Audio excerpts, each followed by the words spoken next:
आळूची पानं स्वच्छ करून घ्यायची, आळूच्या पानांना असलेली क्षीर काढून घ्यायची आणि आळूची पानं एकदम बारीक अशी कट करून घेणार आहोत.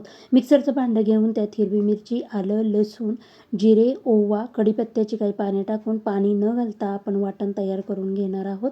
एका बाउलमध्ये आपण व आळूची पानं कापून घेतलेली आहे. त्यामध्ये 1 वाटी बेसन पीठ आणि पाव वाटी तांदळाचं पीठ टाकून त्यामध्येच हळद, 1 चमचा तीळ, हिरव्या मिरचीचा ठेचा, चवीनुसार मीठ आणि चिंच गुळाचं पाणी टाकून आपण हे पीठ मळून घेणार आहोत. मळलेल्या पिठाचे छान असे लांब रोल करून तेल लावलेल्या चाळणीत ठेवून घेऊया आणि एक 20 मिनटं आपण ह्याला स्टीम देऊन घेणार आहोत. 20 मिनटानंतर थंड झाले की आपण हे रोल काढून घेऊया आणि या रोलला आपण कट करून घेणार आहोत आणि गरम तेलामध्ये आपण हे वड्या तळून घेऊया. आपल्या अळू वड्या तयार झालेल्या आहेत.